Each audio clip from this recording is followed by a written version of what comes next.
Okay, so this is gonna be weird. This is already weird. Where are we looking? Hi, and welcome to What the Phalange, the podcast where we watch every episode of Friends, discuss it, deconstruct it, and fan over it, one episode at a time. My name is Emily, pronouns she and her. And my name is Quinn, pronouns Zizia or they them. This week we're talking about Season 1, Episode 15, the one with the stoned guy. It aired on February 16th, 1995. It was written by Jeff Greenstein and Jeff Strauss, and it was directed by Alan Meyerson. In this episode, Joey helps Ross with his dirty talking. Chandler struggles to figure out what he's doing with his life, and Monica gets hired as an executive chef only to find out the owner of the restaurant gets obnoxiously high. All right, let's get started.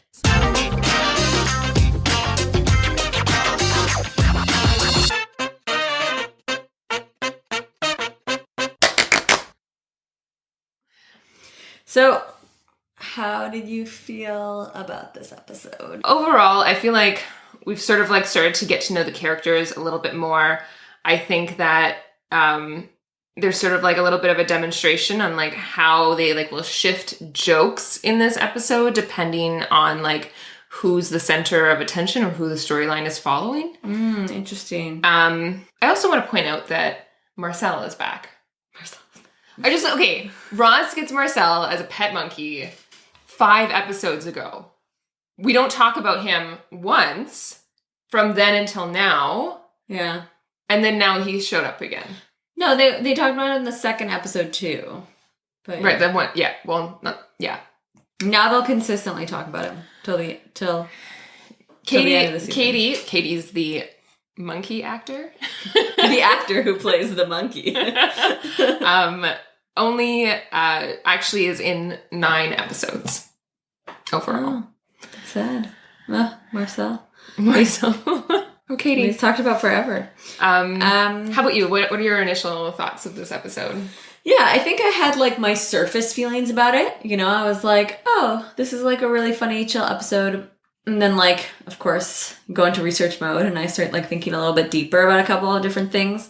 And I definitely enjoy the way in which they portray the male friendships in this. I think there's a lot of good support and a lot of non-toxic masculinity going on. Right. Except for a couple of key moments. Because there's always some key moments with Joey and his toxic masculinity.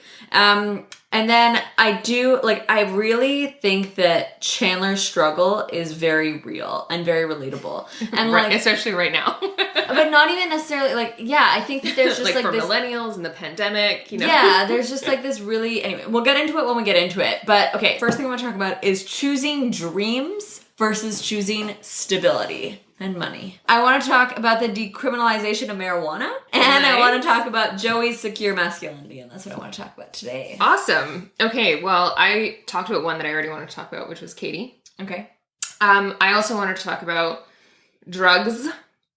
That's right, kids. Nice. And then, okay, I just need to talk about Phoebe as a massage therapist, because I am a massage therapist.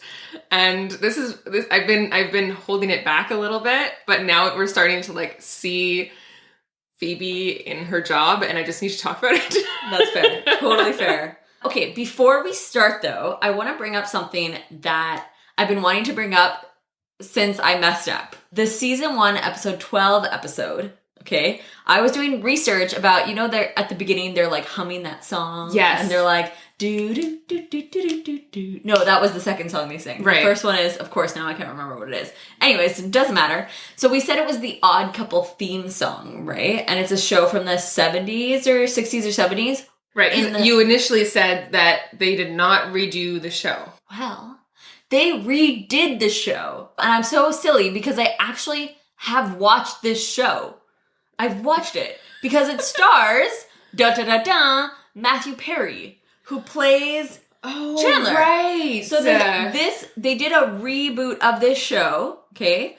It stars Chandler, and so in 1995, when he's sitting there on the couch singing this song, in 25 years or 20 years, he actually has the same theme song for a show he's in. Isn't that wild?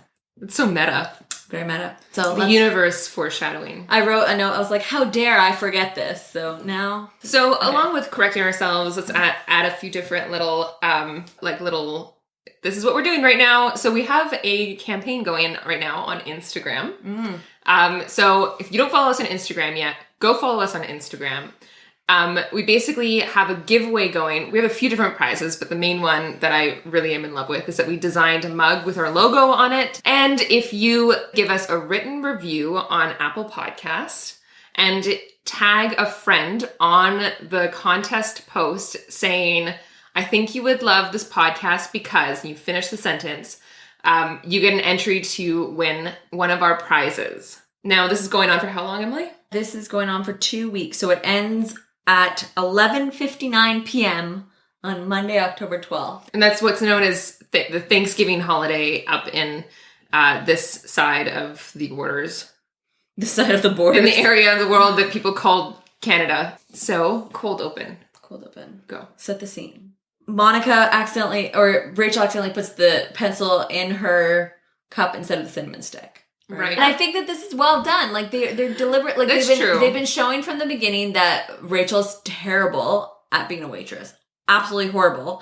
And then later on, we're in this moment where Monica has to pick between Rachel or someone who she knows who's competent at being a waitress to like help her get a job. And Monica's in this really like uncomfortable position where obviously to her, she picks someone who's like more professional because it's Monica. But like, I think they did a good job at showing the scene again where Rachel's incompetent. Not incompetent, that's kind of harsh, but it's a little harsh, but like, it's like, it definitely is giving reason as to why Monica wouldn't choose her. And she does it specifically to Monica. I know, right? The writers, Monica's disgusted. Yeah, and I think the writers like really planned that out properly. I love how when we did the Netflix watch party and our patron Rachel was watching with us, and she was like, I wouldn't drink that out of fear of lead poisoning, which is, along with also all the bacteria on a pencil, yes, it is a health concern. That's for sure. For sure, because she stores it behind her ears. Like, how clean are your behind your ears? I want to clean mine behind my ears now, I think that behind my ears is cleaner than a lot of other parts of my body. Okay, this is gross. Well, I mean, your hands... Okay, I don't go rubbing the backs of my ears on, like, money and handles, you know? When was the last time you touched a handle or money outside of this home in the last 7 months? Okay, we're talking about the real world. They're not in COVID quarantine. The real world, okay? not the pandemic, illusional world. This is the real world. Welcome to the real world. It sucks. You're gonna love it. Let's hit an advertisement. Yes. Okay, so you guys, as you know, we're doing a lot to try to support the process of creating this project and continuing on for you guys. We've had a few different people basically message us and be like, you have to do season 2. Yeah. And you know what? We agree. We definitely agree. We do have to do season 2. But we also need to afford season 2. Yes. So if you're not aware, this podcast is actually costing us money. And not only that, it's costing us a lot of time. So what we're trying to do is insert some affiliate marketing. So essentially today we're going to be talking about Instacart, which means that if you use our affiliate link that will be in the description below or in the show notes, you basically just click on that. And if you sign up for Instacart, with a paid account, we will get a commission. We're trying to not only choose things that are practical, but also things that we don't have too much of, beef with ethically. Yeah. We definitely think that Instacart is a really great option for people today. It's not available in Quebec, but we have lots of Ontario listeners, and we have lots of listeners in the US. And Instacart is available there. Sign up for a paid account. We will get a kickback. It doesn't make the product more expensive for you. And when you get a paid account, you get access to groceries delivered to your home, which is probably the best thing to do right now in the middle of COVID. Not only that, but you can also send family and friends groceries as well. So if you have parents that you're looking after that you want to keep safe, you can send them groceries. Stay home, order your groceries. Yeah. and use Instacart and use our affiliate link.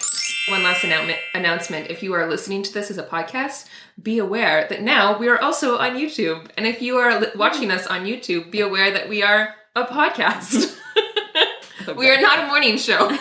Okay, moving on. We're in Chandler's office. Yes. So we're in Chandler's office, and I'm really loving this getting outside of the friend circle and seeing people within their lives separate from the friends and the what people they have do. To deal with them. Yeah, so we saw Joey at the theater. We've seen Phoebe at her massage clinic, if you could call it that. Don't have any beef, I'm fine. We've seen Monica at her restaurant. That's true. Well, we see Rachel at her work every day. Yeah, we see Rachel at work all the time. And we've seen Ross at the museum, actually, too, in the second episode. That's true. And I just really appreciate sort of rounding out these characters a little bit, because now we see Chandler at work. And he's not very good at what he does. Clearly. I really sympathize with Chandler. As someone who's done quite a lot of data entry, sit at a computer, kind of typed keyboards, I feel that feeling of let me just drink my coffee and just continue to type with one hand, because it's just very mundane, basic work. And in a lot of ways, I have a love-hate relationship with that kind of work, because in so many ways you can completely turn off your brain and just be in your work, and it's almost repetitive and becomes almost meditative. It sounds weird, but it's true. Yeah. Meditative. But then on the flip side, it's also incredibly mundane and incredibly boring and makes your hopes and dreams fall into a pit of despair. So, you pick what you can. But I want to say a little fun fact. But money is great. Yeah. Just saying. Which we will get into. Anyone who ever said that money cannot buy happiness was wrong. I'm just saying. Wow, that's a statement. That's a bold statement. Well, I mean, money can buy a lot of things, including in the States, healthcare, therapy. It can buy your basic needs. And the thing is that a lot of the time, you need a lot of those things in order to have and sustain good mental health. Right. I would argue not that money can buy happiness, but having your basic needs met as a human being can buy happiness. And in this system, money is what meets your basic needs. And in conclusion, capitalism doesn't buy happiness. All right, moving on. Okay, the woman who speaks to Chandler here, the woman who has an excellent sleeve length, which Chandler says to her. She actually, fun fact, she's an extra, right? And she actually plays 4 different characters throughout all 10 seasons of Friends. Oh, really? So we will see her again. And this is something I didn't notice. I had to look it up. I've never noticed that either. I know, exactly. So now we got to be on the lookout for the next 10 seasons. Yeah. Of her showing up again. Yeah.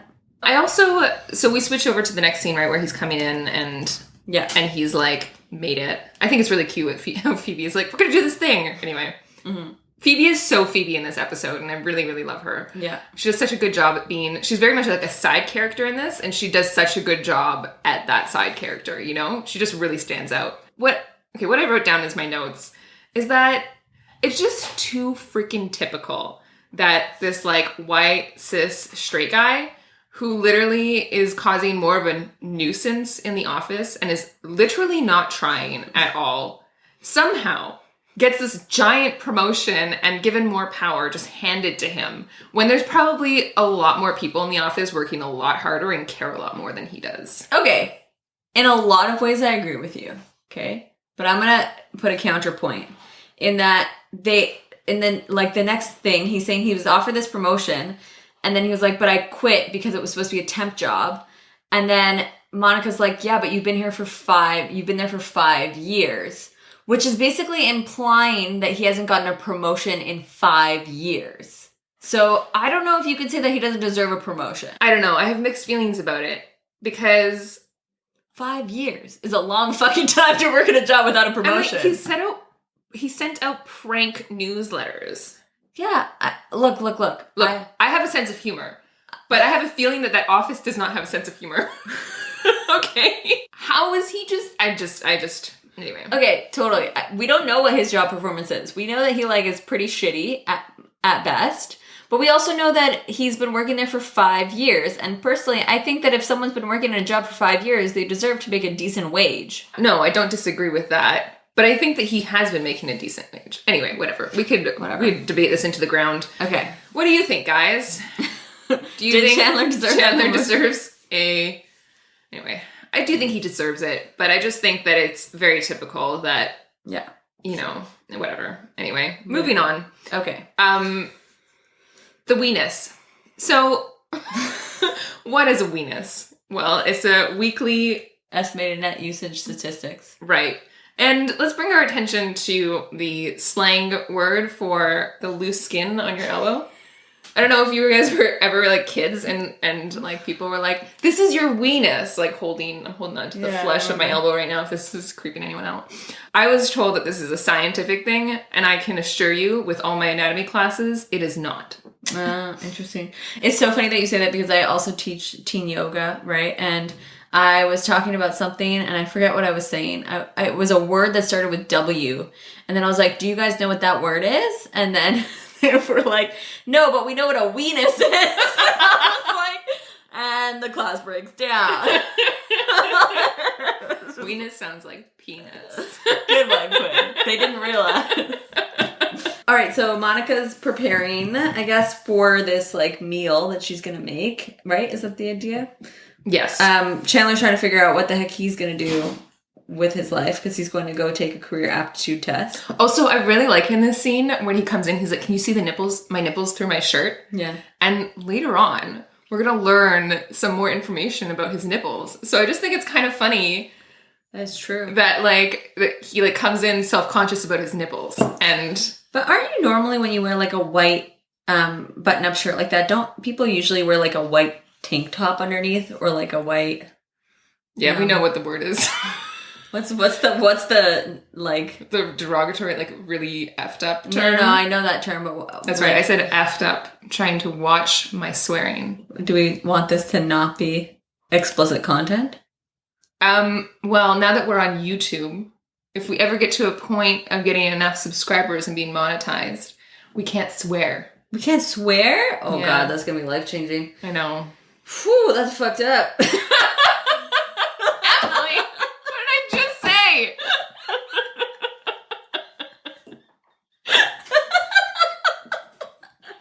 Anyways, moving on. Right, so we took an aptitude test, which is funny because I then decided that I would take an aptitude test because it's research, you know? Okay, yeah, so what's your aptitude test say? I am suited to be a web designer or web developer. Yeah, that makes sense. What?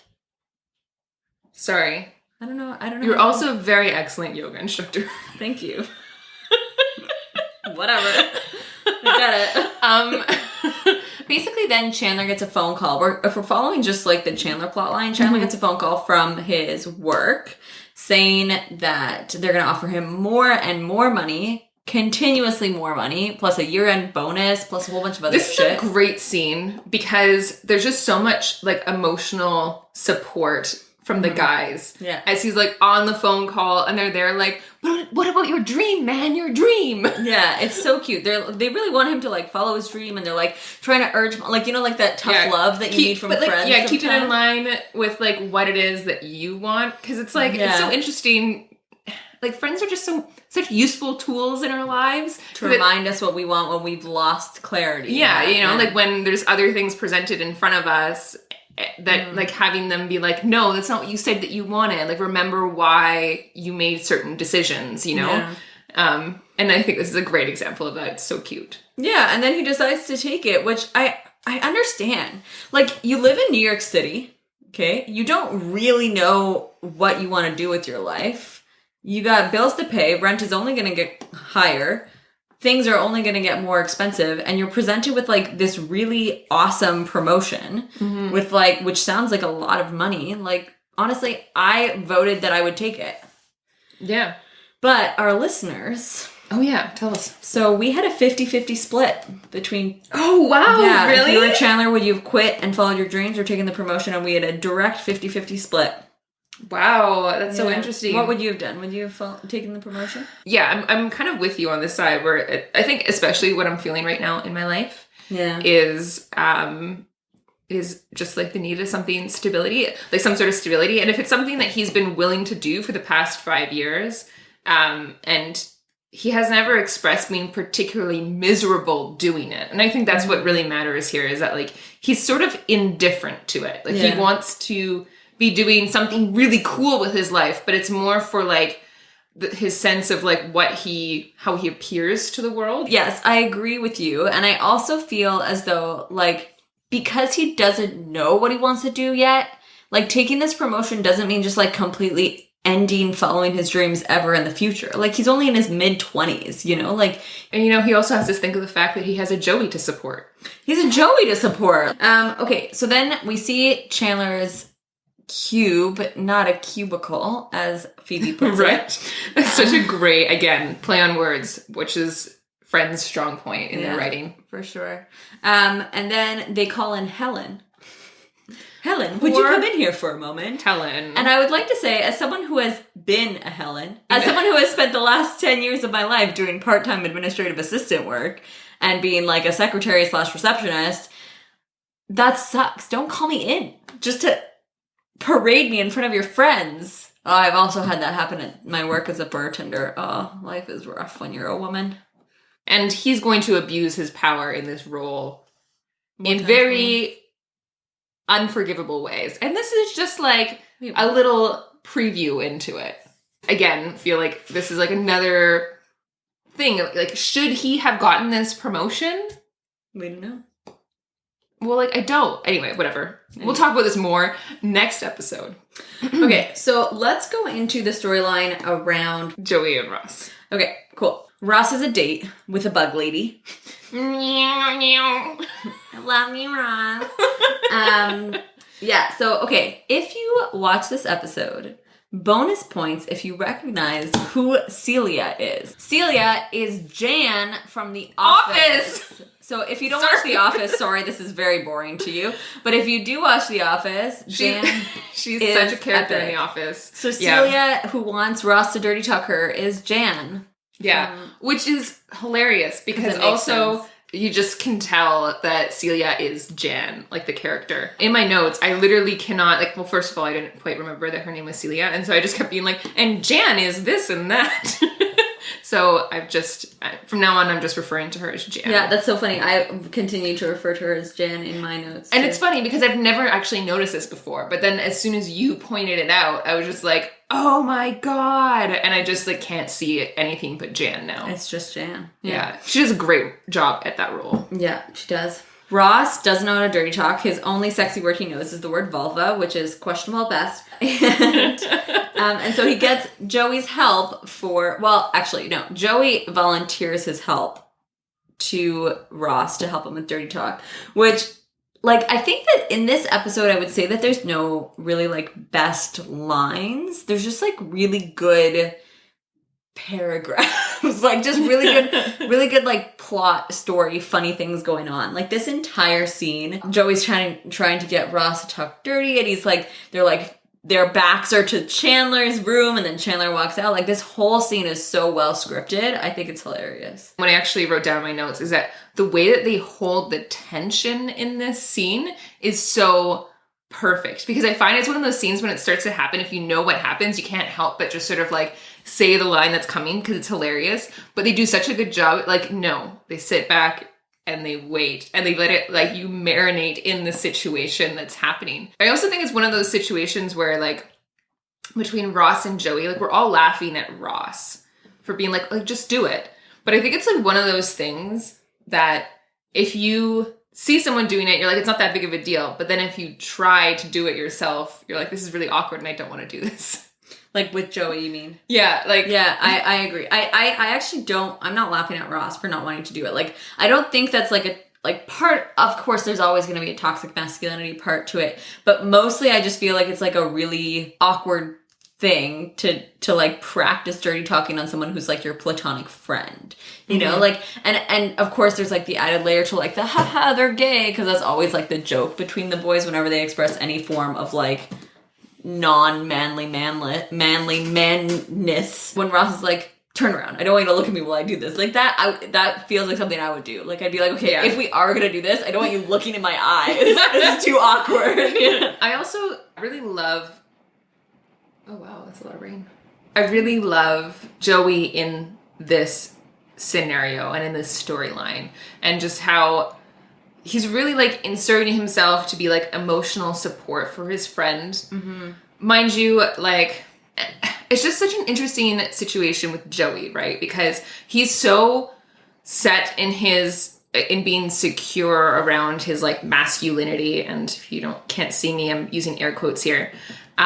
And he's very wanting to support his friends and give them like confidence themselves as well. Like, he's really trying to like root for Ross and really help him like build up his confidence, and like doing things that like some people would find awkward, but he's just very like confident in himself, and like that he feels okay doing it. But again, it's just this situation that we keep coming back to where like Joey is that way, but part of that is rooted in the fact that he manipulates women and sleeps with women, and his masculinity, again, air quotes, is defined by how many like scores he has, again, air quotes. And so there's sort of like that, you know, he's like a master manipulator, but also the least homophobic of all of them, and has the least like of certain types of toxic masculinity.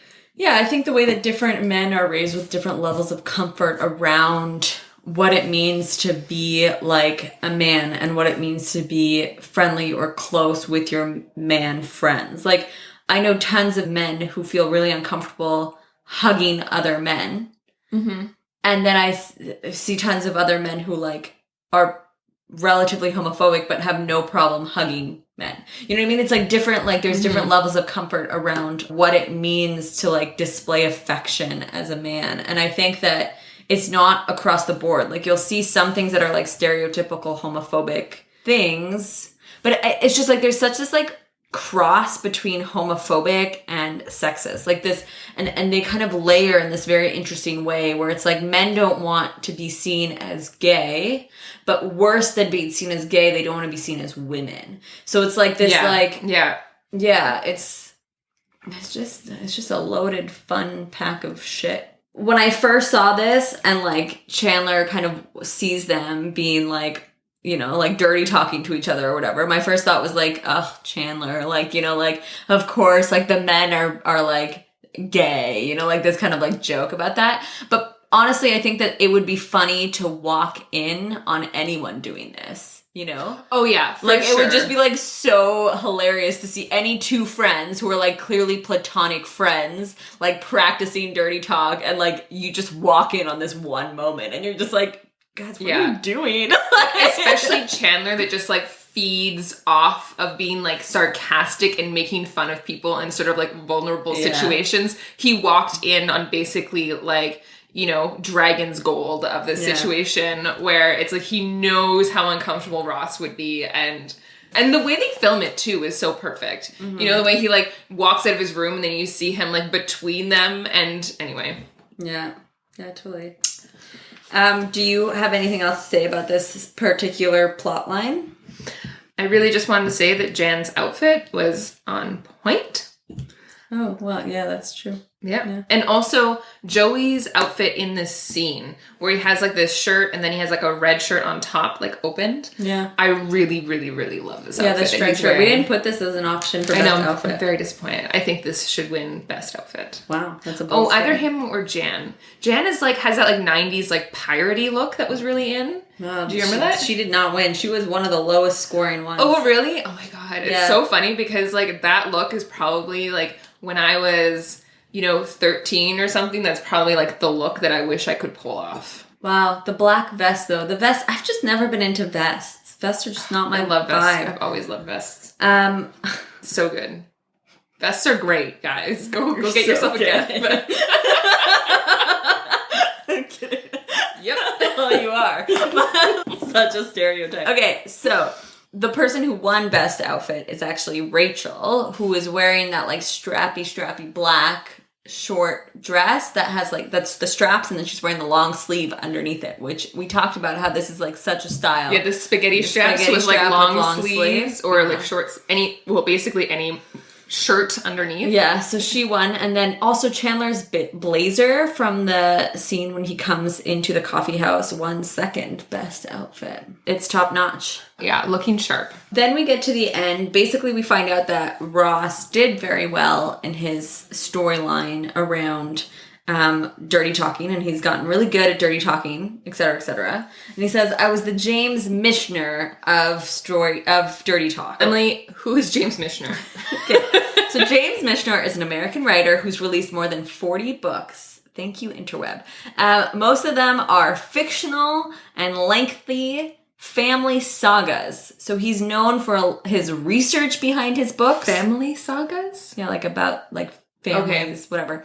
And apparently the plots are full of detail. So I think that's what he's trying to say, is that he was like so good at dirty talk that there was like so much detail involved. Right.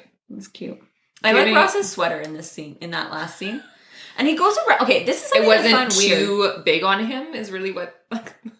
Was that like literally the standard that we had? No, like, it's oh just wow, like, Ross is wearing a sweater that fits him. Looks great. No, because like I find that like how often do you see people on TV when they're like out and about wearing like a comfortable sweater like that? I don't know if that's very common. Oh, is he wearing a hoodie in this? Yeah, scene? he's wearing like a Nike hoodie. Right. Like, yeah. Normally he's wearing these like fancy turtleneckies that are like too big on him. He's clearly very comfortable. I recognize that the oversized style was the style of the 90s, but it still bothers me. Also, you know what I thought of during this end scene where they're all sitting in the cafe talking about like Monica's thing, which we'll get into in a second. But like, I just thought of like how absolutely wonderful it would be to just sit with friends in a cafe right now. Oh. Pandemic life, yo. Okay, anyways, man, if anyone's like listening to this podcast in like 40 years, they're gonna be like, wow, remember that time we were all living in a pandemic? Moving on. So then, Joey again, so this is interesting. Again, we're expanding into Ross's perspective of relationships and Joey's perspective. Yeah. And so, like Joey the entire time has been pushing for him to like have sex. And Ross's idea, like he does want to have sex, I think possibly more because there's like a certain connotation to it, but also you get like more of a look into what Ross wants for intimacy. And it's like for him, he cuddled with this person twice and he enjoyed that, and I just find that that's nice because sex isn't necessarily intimacy. And I think that that's more Ross's game. He's more of a relationship person as opposed to Joey, who is just a sex person. A quote unquote kills kind of person. Ugh. So let's get into the story, which the episode is actually named after, the one with the stone guy. Okay, so we have Monica, who's given this opportunity to basically be the head chef at a restaurant of Phoebe's massage therapy client's restaurant.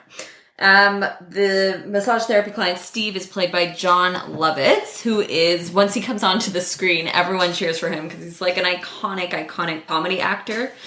He's in like Rat Race, which is a hilarious movie. He's just done a lot of great things, I think. After you're done talking, I want to say something. Sorry, I was just doing this so I didn't interrupt you. Okay. Which I clearly interrupted you. And also clearly after I'm done talking, you're going to talk. This is a podcast.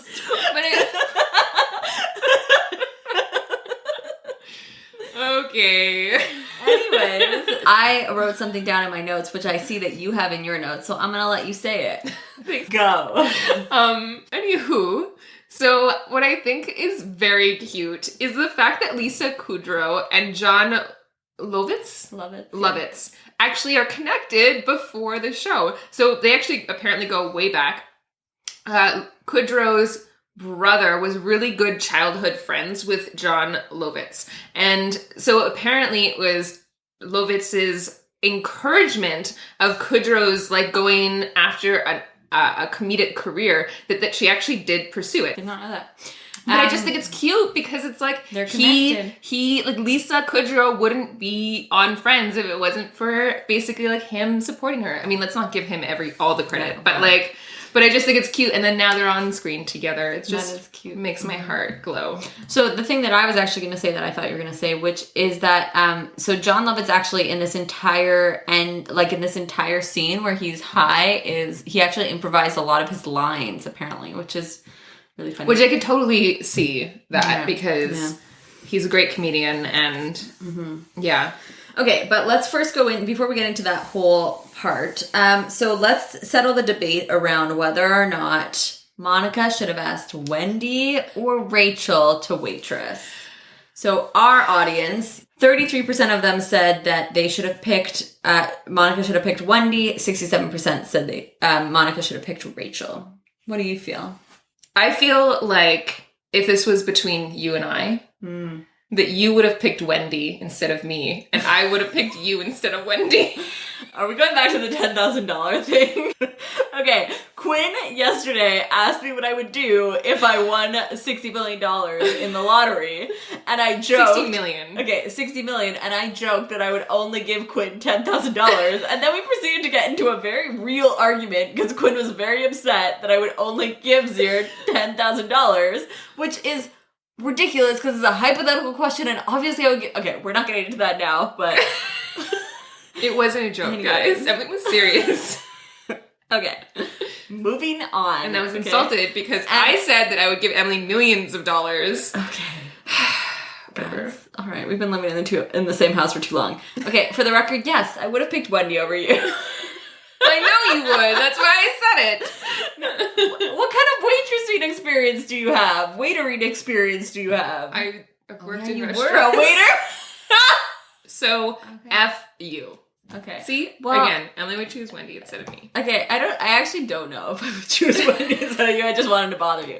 But honestly, I think that, like, my anxiety would make me not want to pick anyone except for, like, someone who was, like, super, super professional pro that I knew from, like, my fancy restaurant. Because Monica works at, like, a very fancy restaurant, whereas where Rachel works is, like, pretty much just, like, a coffee house. Like, it's just a very different style of waitressing or what's the term? Waitressing? Waitering? Serving. I asked and then I realized it. Because waitering sounds weird, but waitressing doesn't, which makes me think that, like, we really have terms around feminine people doing this role. Yeah, totally. Anyways, okay, so serving. Yeah, so I guess, like, I totally understand Monica's, like, wanting to pick someone who she knows is, like, highly professional, who can do it because she, like, really wants this head chef job. So I get that, but, like, it's just kind of, like, one of those, you know, that's pretty mean sort of thing. And also, she then ends up offering her $20 an hour. Okay, yeah. So this is the part of the scene that I absolutely love, or the part of the storyline. So when... You know, Rachel is first insulted that Monica chose to hire and pay someone else really well to do this job that Rachel feels that she is completely capable of. And then later down the line, when Wendy ends up bailing on Monica, this is the first time... Which is not professional. No, it's not. Which means that Monica was wrong. And Rachel got mega vindication.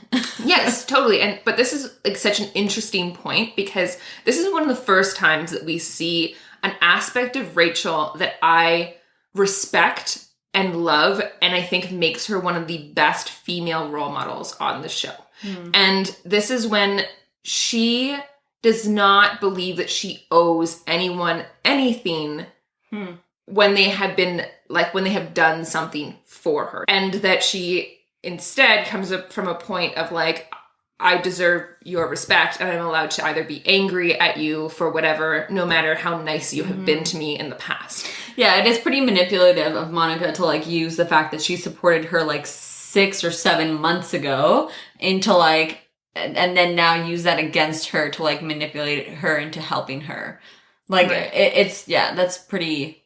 I mean, like, I don't think it's, like... She's partly saying it. You can tell it's, like, out of desperation or whatnot. Like, I definitely know that me as someone who has, like, had to, like, unpack this part of myself for a long time. And I feel like a lot of, like, people raised as, like, femme folk have internalized this concept that, like, that if someone does something nice, then you owe them something. Yeah. And I just feel like like Rachel is the opposite of that. And I think that's such a respectable aspect of her character. And this gets demonstrated more and more over time, especially in relationships that happen, which I think makes her a really healthy role model. Okay, I'm gonna flip the coin on its head, or whatever the expression is. I agree with you, especially when it comes to her relationships, like 100% on board. I don't know, though, if her doing this in this situation is out of her, like, being like, no, I deserve to be treated better, or her just being, like, really petty. And, like, also, I would like to bring up the concept that, like, she was raised with, like, servants and maids and not having to do anything on her own. To me, I think that her being like, screw you, Monica, is a little bit based on her understanding of, like, I don't know, like, a little bit based on classism. Like, this kind of feeling that, like, I can, you know, like, whatever, I don't care. You know, like, you figure it out. Like, this kind of, like, it's not based on this, like, community bond and, like, this, like, supporting each other in a friendship kind of way. I don't know. Right. I mean, I don't disagree with you on that, but I definitely think in this moment, I am totally fine with her being petty. I'm 100% for pettiness. Don't get me wrong. I think that pettiness to a degree in which it doesn't harm anyone is, like, totally acceptable. And I don't think, like, Monica would be harmed if Monica was so comfortably able to be like, yeah, whatever, I'll give you $20 an hour. Like, that's, you know, whatever. It's like, it's fine. If she gets the job, she's gonna be making way more money than Rachel would be making. So it's like, it's a way of investing into, you know, investing into your job, I guess, quote unquote, or whatever. But, like, it also feels like, I don't know, it's just a weird scenario. Okay, so then she does basically hire Rachel to do this job. Did you calculate how much she was making in comparison to minimum wage? Basically, minimum wage in 1995 was $4.75 an hour, and so she offered her $20. So it's like 4 times the amount of money that she would normally be making at the coffee house, which is, like, unreal. That's like, you know, minimum wage right now is, you know, depending on where you are, but in Quebec it's $12 or $13 an hour. So imagine getting paid 4 times $13 an hour. Yeah. So then John Lovitz arrives. The studio audience goes wild. Which apparently is in future they decided to basically present him to the audience first and then do another take afterwards, because apparently it got to be like they were cheering too much for him and it was like a problem. Oh, wow. Interesting. I know, eh? So John Lovitz shows up. Monica's created this, like, really, really nice meal that's obviously very Monica of her. has amuse-bouche. Well, I mean, yeah, it's like the point of the evening, right? Yeah. It turns out that John Lovitz, aka Steve, is high. I love the way that Phoebe pulls Rachel into the kitchen, like, with so much urgency, and is like, he smoked. What? She lit lit a doobie in the cab. Which also, if I think about it, unless those windows were open and John Lovitz was blowing out the window, Phoebe's high too. I totally thought the same thing every time I see this. That's so funny. Because you're definitely hotboxing the cab otherwise. Yeah. Also, that cab driver would be pissed. I don't know how do you smoke a joint in a cab? I feel like this is like, let's not poke holes in this. Okay, yeah, sure. Great. Clearly there's lots of holes. Okay. I guess in the 90s you could smoke in the back of taxis. Right. Because there's that little window thing, so people would smoke in the back of the taxi. Right. There's different smoking laws. Yeah, because as we discovered when Chandler smoked in the cafe, you're allowed to smoke in places. So I guess you could still smoke in cabs. Anyways, we didn't look that up. Doesn't matter. Okay, I feel like I just need to I have no real way to segue into this, but just because we're in a predominantly white show with a predominantly white cast, and we're talking about drugs and making light of it. And I think that we have to point out the fact that the stigma that exists around drugs and people of color is very real. And I guess I feel like we have to, like, acknowledge that at this point. Yeah, I think that, like, I think that this would be I would feel very differently about this whole scene if, like, Steve was a black actor and they had this guy come in who was a black actor who got stoned for this professional meeting. To me, it would make me think a lot about, like, how we have stereotypes around certain races. I think it's just important to point out that, like, the ways in which we negotiate people being stoned on television is often, like, very black and white, excuse the pun, but like it's an actual literal sense. You know, so like often when it is like dark-skinned characters who are smoking, it's like humorous, it's a joke, it's funny, you see it all the time. Whereas when it is dark-skinned actors who are smoking, it's like a crime, it's wrong, it's bad. Exactly. So I think that, like, anyways, all that to say, let's throw out a little bit of stats because it's really important to talk about why this is a problem. So 40% of drug arrests in the States in 2018 were marijuana charges. And if you are a Black American, you are 4 to 8 times more likely to be arrested for pot than white Americans, despite the fact, and people will say, well, that's because Black people smoke more weed. Actually, white people smoke more weed. Fun fact. So, yeah. Also, states waste approximately $3.6 billion per year solely on marijuana busts. Individual states, not like the states. Individual states. Yeah. And I think, so, Emily, I'm so glad you looked up these stats, first of all. So I think it's, like, really important for us to put this into context because even though we're not, like, consciously linking these things, it's important to recognize that there is a certain amount of subconscious stigma that we have while watching any sort of information or, like, characters or even if it's fiction around drugs.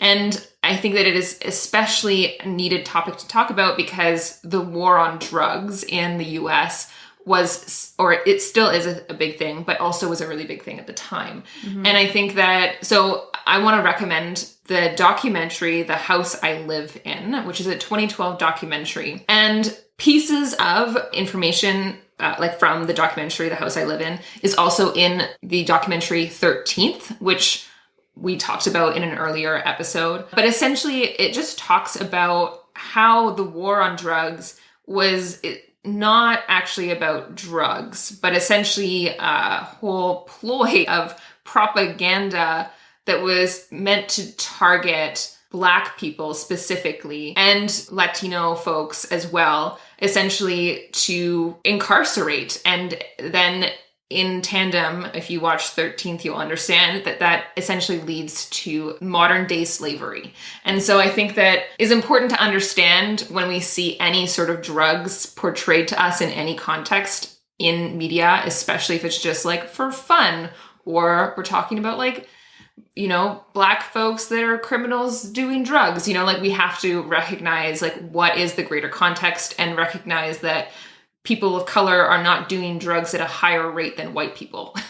It's just the way that it has been framed in the media and portrayed on the media, and used as a tool in order to incarcerate people of color, incarcerate and control communities of Black folks and Latino folks and Indigenous people too. Indigenous people intensely as well. Yeah.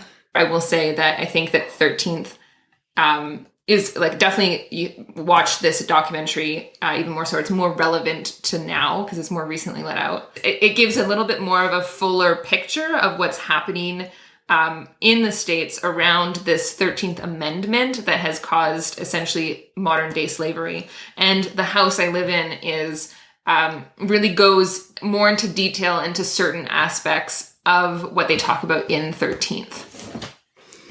Yeah. Great. Okay.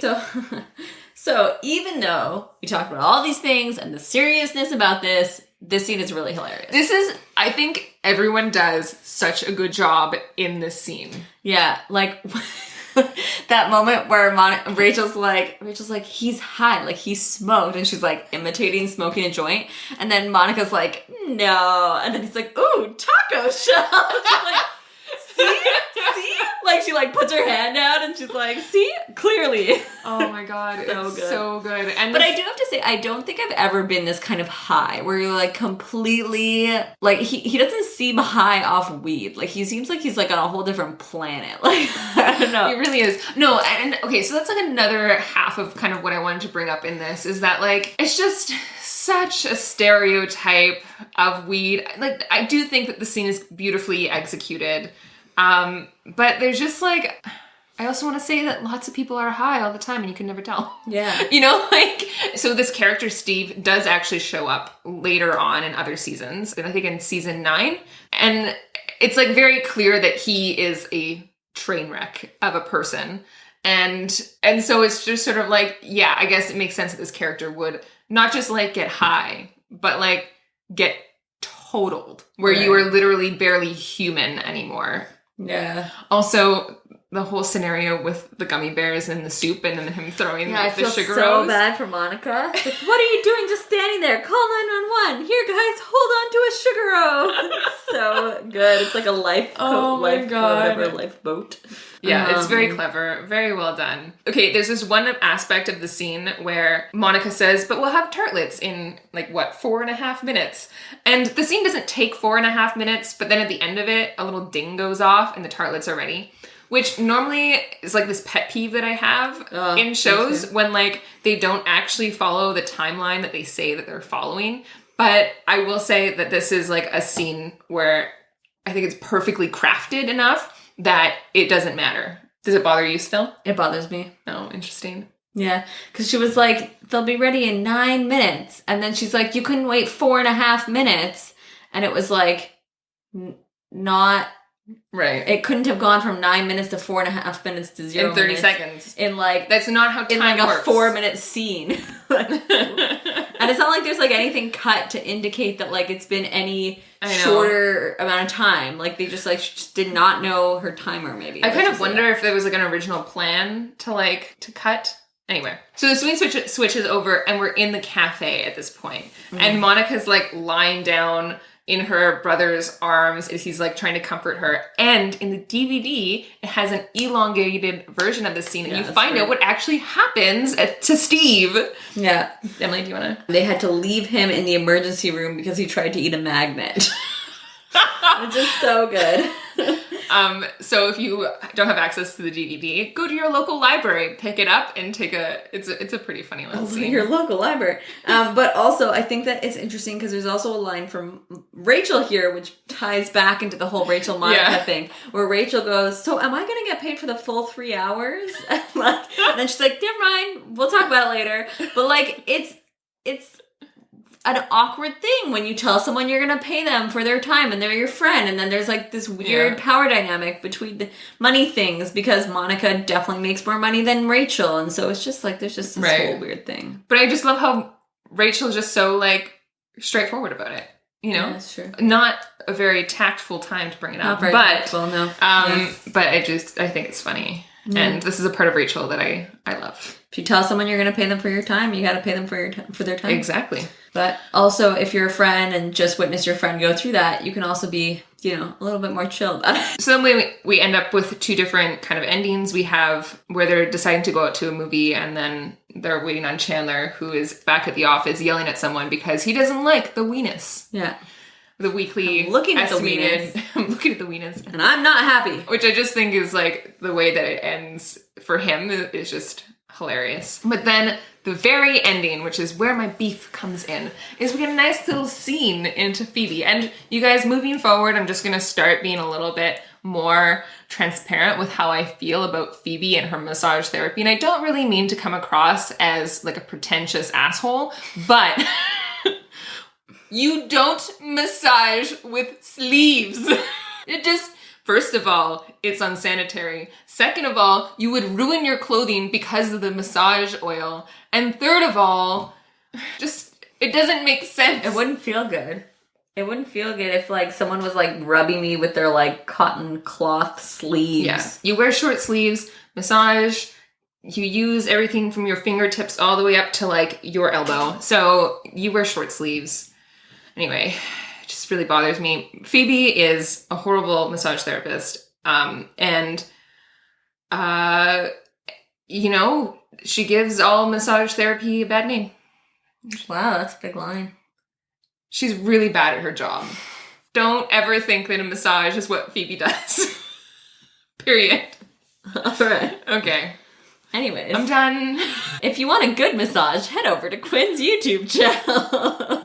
I don't massage people on my YouTube channel. I don't know why I said that.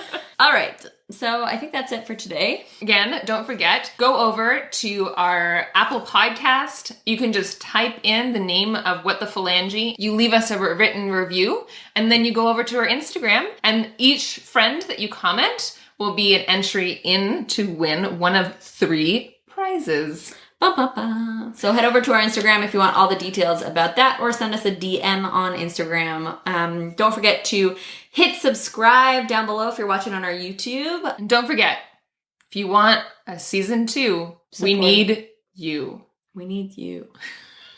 I made that up right there. I just made that up. It rhymed. I get it. Yeah. Okay, my name is Emily. You can find me on my Instagram, Emily B Yoga, or on my website, emilybyoga.com. That's Emily with an I-E, not a Y. And if you want to follow me, you can just go Quinn K. Brunet, any platform, as well as quinnkbrunet.com. You can find links to our personal YouTube channels on the screen right now if you're on YouTube, and otherwise find us in the show notes. Have a wonderful day. And keep deconstructing and diversifying the media you consume.